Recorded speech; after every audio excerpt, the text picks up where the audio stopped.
எப்படிப்பட்டவர்னு சொல்லிட்டீங்க. ஆமா சொல்லிட்டேன். எப்ப பிறந்தாருன்னு சொல்லலையே. கேளுங்க, நம்ம திருவள்ளுவர் கிமு 32ஆம் நூற்றாண்டில் பிறந்ததாய் நம்ம ஆய்வாளர்கள் சொல்றாங்க. அது மட்டுமல்ல, ஒவ்வொரு வருடமும் நைதிகள் இருந்தாங்கனால நம்ம திருவள்ளுவர் தினமா கொண்டாடிட்டு இருக்கோம். அம்மா அப்படி வாங்கம்மா. ரவி நான் திருவள்ளுவர் சொன்னேன். அம்மா அம்மா விக்கிரோ கொஞ்சம் விக்கிரோ கொஞ்சம் ரவி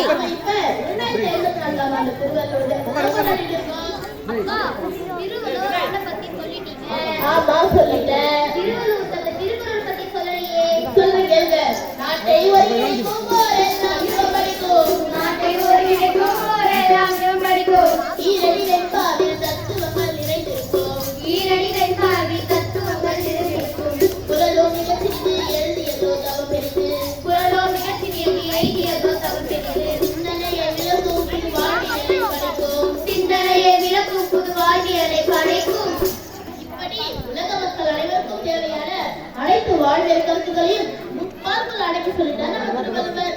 சரி, அந்த முப்பால் என்னன்னு உங்களுக்கு தெரியுமா? தனவால்,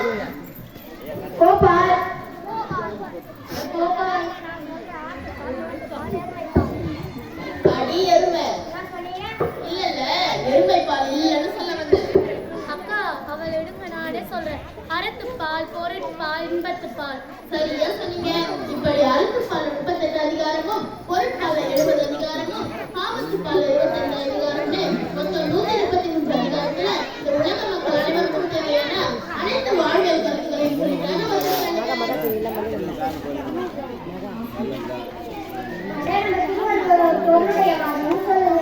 சரியா சொன்னீங்க.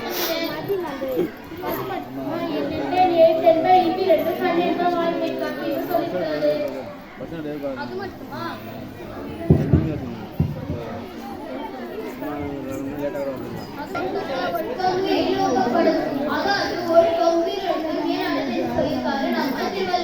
சரியா சொன்னீங்க. ஆனா இன்னைக்கு ஒழுக்கம்னா எந்த கடையில இருக்கிறது கேட்பாங்க. அது ஒரு பக்கம் இருக்கட்டும். அதுவும் சரிதான்க்கா. இப்போ வன்முறை என்ற காலம் போய் பாலியல் வன்கொடுமை அதிகமா வந்துட்டே இருக்குக்கா. அதுபோல் திருக்குறள் சொல்லியிருக்காருல, பிறன்மை யாகாதே சார்ந்த பேரறிவுதான் வள்ளுவர் சொல்லியிருக்காரு. ஆமாக்கா, இந்த காலகட்டத்துல பெண்களோட நிலைமை ரொம்ப மோசமா இருக்கு. அதனால நம்ம தமிழ்நாடு காவலே SOS என்ற ஒரு செயலியை கொண்டு வந்திருக்காங்க. நம்ம இந்த செயலியை பத்தி கண்டிப்பா இப்ப பேசியே ஆகணும். அதாவது பெண்களுக்கு பாதுகாப்பு இல்லை என்ற சூழ்நிலை வந்துருச்சுன்னா நம்ம தமிழக அரசு SOS அப்படின்னு ஒரு செயலி எடுத்து வந்திருக்காங்க. இதை கண்டிப்பா எல்லாருடைய செயலையும் ஏற்றி வச்சுக்கணும். நம்ம தேவையில்லாத பல செயலியை வச்சிருக்கோம்ல, இது கண்டிப்பா வச்சிருக்க வேண்டிய ஒரு விஷயம். இதுல என்ன சிறப்புனா, நம்ம எப்போதாவது ஆபத்துல இருக்கிற SOS பட்டன் அழுத்தும் போது பக்கத்துல இருக்கிற காவல் நிலையமோ இல்ல பக்கத்துல இருக்கிற பாதுகாப்பு நிலையத்தையோ 15 செகண்ட்குள்ள நம்ம ஆபத்துல இருக்கிற விஷயம் போய் சேர்ந்துடும். இதை பெண்கள் மட்டும்தான் ஏற்றி வச்சுக்கல, ஆண்களும் ஏற்றி வச்சுக்கலாம். இப்படி நம்முடைய திருவள்ளுவர் ஒழுக்கத்தை பத்தி மட்டும் சொல்லல, அன்பை பத்தி சொல்லியிருக்காரு. அன்புங்கிறது எப்படி இருக்கும் தெரியுமா? எப்படி இருக்கணும்?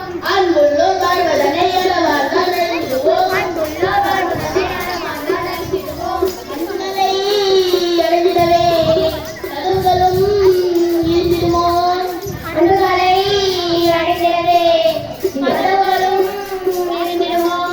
அன்பு கொண்ட உள்ளங்களில் சுயநலமே தோன்றினது. அன்பு கொண்ட உள்ளங்களில் சுயநலமே தோன்றினது. இப்படி அன்பு கொண்டவர்கள் தான் இந்த உலகத்தை ஆள முடியும் சொல்லியிருக்காரு நம்ம திருவள்ளுவர். அது மட்டுமா? அன்பிலார் எல்லாம் தமக்குரிய அன்புடைய என்றும் பிறகு. அதாவது அன்பு இருக்கவங்க எல்லாத்தையும் பொதுவாக நினைப்பாங்க. இதே அன்பில் அவங்க எல்லாத்தையும் தமக்கே வேணும்னு நினைப்பாங்க. ஒட்டனை கூறும் மனப்பெருமான் பச்சனை கூறும் அறிவு. என்ன சொல்லியிருக்காரு? அது மட்டுமா? அறத்திற்கு அன்பு சார்பை என்றார் அறியார் பரத்திற்கே உதய துணை. அதாவது அன்பு தான் மட்டும் துணை போயின்னு சொல்லியிருக்காரு. ஆனா நம்ம வள்ளுவர் வீரத்திற்கும் துணை போயின்னு சொல்லியிருக்காரு. சரியா சொன்னீங்க. இவர் அன்பை பத்தி மட்டும் சொல்லல, கல்வியை பத்தி சொல்லியிருக்காரு. கல்விங்கிறது எப்படி இருக்கணும் தெரியுமா? எப்படி இருக்கணும்? கல்வி ஒன்றே வாழ்வில் உயர்வளிக்கும். ஆமா உயர்வளிக்கும். ஆமா உயர்வளிக்கும். அறியாமை நீங்க வழிவகுக்கும். ஆமா வழிவகுக்கும். ஆமா வழிவகுக்கும். செல்வத்தும் சிறந்த செல்வம் செவி செல்வம் செல்வம் செல்வக்குள் எல்லாம் தலை. செல்வத்தில் சிறந்த செல்வம் செவி செல்வம் செல்வம் செல்வத்தில் எல்லாம் தலை. ஆமாம் எல்லாம் தலை. ஆமாம் எல்லாம் தலை. இப்படி செல்வத்திலே சிறந்த செல்வம் கேள்வி செல்வம் தான் சொல்லியிருக்காரு நம்ம திருவள்ளுவர். அது மட்டுமல்ல, நம்ம படிக்கிறது நமக்கு மட்டும் பயன்படுத்த பத்தாது, அடுத்தவங்களுக்கு பயன்படணும்னு சொல்லியிருக்காரு நம்ம திருவள்ளுவர். கற்க கசல கற்பவை கற்பின் கற்றுத்தாங்க. அதாவது நல்ல நூல்களை படிச்சா மட்டும் போதாது, படிச்சதுக்கு அப்புறம் இப்படியே நம்ம வாழ்க்கையை நடந்து கொள்ளணும்னு சொல்லியிருக்காரு நம்ம திருவள்ளுவர்.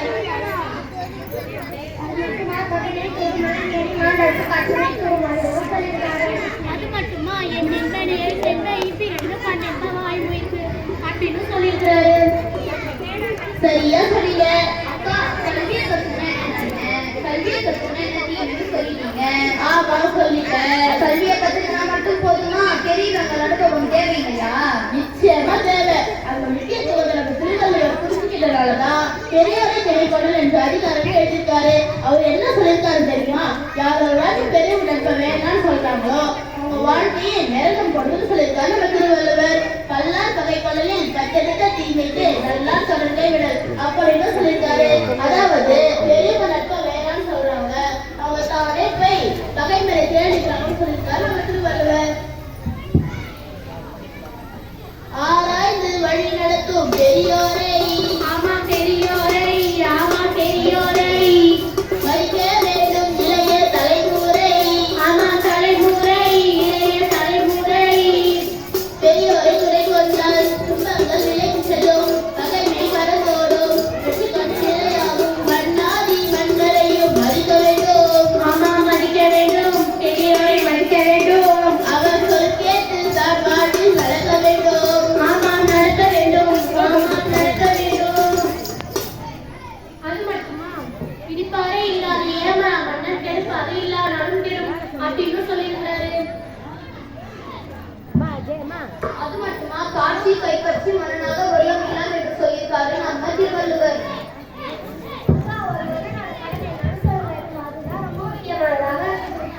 கேளுங்க. உலக மக்களை எப்படியாவது அறவழியில கொண்டு வரணும். அது மட்டும்தான் ஒரு மன்னனுடைய தலைமையா இருக்கும்னு சொல்லியிருக்காரு நம்ம திருவள்ளுவர். ஆமாக்கா, உலக மக்களை காக்கிற வழியில ஒரு மன்னன் அறநெறிய தவறாம இருந்தாலே போதும். அவர் கஷ்டத்துல இருக்கும் போது அந்த நன்மையை அவர் காப்பாற்றணும்னு திருவள்ளுவர் சொல்லியிருக்காரு. சரியா சொன்னீங்க.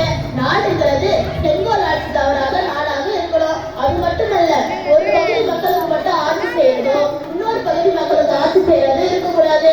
எல்லாருக்கும் சம உரிமை வழங்கி நடுநிலை தவறாத ஆட்சி தான் நாடெல்லாம் நடக்கணும்னு சொல்லியிருக்காரு நம்ம திருவள்ளுவர்.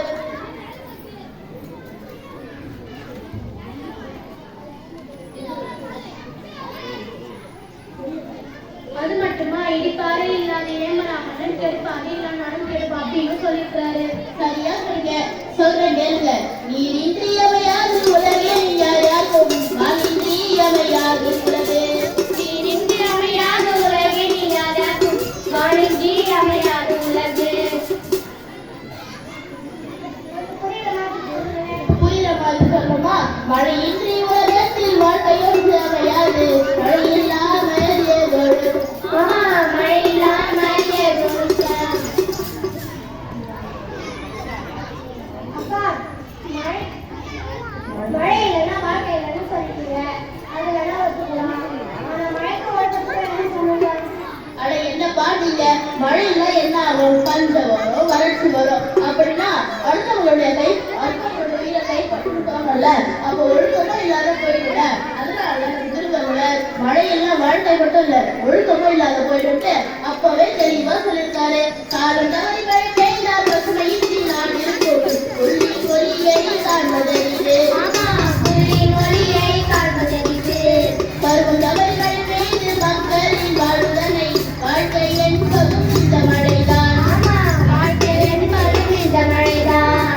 உயிரை கொடுப்பதும் இந்த மழைதான். ஆமா, ஒரு பாடல கூட பாடக்கூடாது. குறுக்க பேசிட்டே இருக்கீங்க. உங்க பேர் என்ன?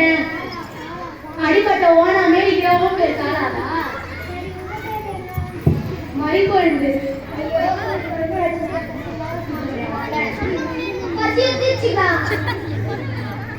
நம்ம தாய் தமிழ் பள்ளியில எல்லாம் பொங்க வைக்கிறாங்க. போகும்போது சாப்பிட்டு போறாங்க. என்னப்பா நீங்க வந்ததுல இருந்து சாப்பிட பத்தி பேசிட்டே இருக்கீங்க. சரி, உங்க பேர் என்ன? பச்சை கிளி. என்னம்மா? பச்சை கிளி. சத்த கட்டிக்கிங்களா? உங்க பேர் பச்சைக்கிளியா? ஐயோ ராமா, இது எல்லாம் டிராமா. எப்படிமா போட முடியும்? ஆமா, அட அதை விடுங்கப்பா. நம்ம கதைக்கு வாங்க. நல்லது செஞ்சா நல்லதுதான் நடக்கும். நம்ம இயற்கைக்கு தீமை கொடுத்தனா அதுவும் நமக்கு தீமை தான் தரும். இப்ப மனித வாழ்வுக்கு அடிப்படையானதே நீர் தான். ஆனா இன்னைக்கு அந்த நீர் ஆதாரமே இல்லாத போச்சு. அது இல்ல என்ன ஆகும்? விவசாயமும் இல்லாத போயிடுங்க. நம்ம திருவள்ளுவர் விவசாயியோட கஷ்டத்தை ரொம்ப அழகா புரிஞ்சுருக்காரு. அவருடைய வாழ்க்கையை பத்தி ஆய்வாளர்கள்லாம் ஒரு கதை சொல்றாங்க. அது என்னன்னா, நம்ம திருவள்ளுவர் எப்ப சாப்பிட உட்கார்ந்தாலும் தன்னுடைய மனைவி வாசகி கிட்ட குவளையில தண்ணீரும் ஒரு குண்டூசி கேட்பாராம். ஏன்னா அவர் சாப்பிடறதுல சில்லற அரிசிகளை அந்த குண்டூசியால குத்தி குவளையில இருக்கிற தண்ணீர்ல கட்டி வீணாக்காம சாப்பிடுவாராம். அப்போ ஒரு விவசாயியோட கஷ்டம் புரிஞ்சுக்கிறதுனாலதான் அப்படி ஒரு வாழ்க்கை அவர் வாழ்ந்திருக்காரு. நல்லா தெரியுது. ஆமா. இன்னும் மேல திருவள்ளுவர் எவ்வளவு மரியாதை வச்சிருக்கிறாரு. சரியா சொன்னீங்க. அக்கா, குடிநீர் உணவுதான் காரணமாகிறது அந்த மழைக்கான சொல்லியிருக்காரு நம்ம திருவள்ளுவர். சரியா சொன்னீங்க. இன்னைக்கு நம்முடைய சென்னை ரொம்பவும் மோசமா இருக்கு. இன்னும் கேட்டா ஹேர் பொல்யூஷன் ரேட்டிங் சொல்ற அளவுக்கு ரொம்ப மோசமா இருக்கு. ஆனா இந்த இருக்கிற கொஞ்ச நாளாச்சு நல்ல காத்த சுவாசிக்கிறதுனா மனத்தவரை மட்டும்தான் முடியும். அதுதான் நமக்கு நாமே செய்யற மிகப்பெரிய உதவி. உதவியை பத்தி நம்ம திருவள்ளுவர் ரொம்ப அழகா சொல்லியிருக்காரு. உதவிங்கிறது எப்படி இருக்கணும் தெரியுமா? எப்படி இருக்கணும்? வானிலும் பெரிது பரந்த கடலிலும் பெரிது. வானிலும் பெரிது பரந்த கடலிலும் பெரிது. உலகிலும் பெரிது சீர்ச்சி அலையிலும் பெரிது.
ஆமா சொல்லியாச்சு. அப்ப முடிக்கும் போது நன்றி சொல்லலாமா? நிச்சயமா சொல்லுவோமே. நன்றி ஐயா.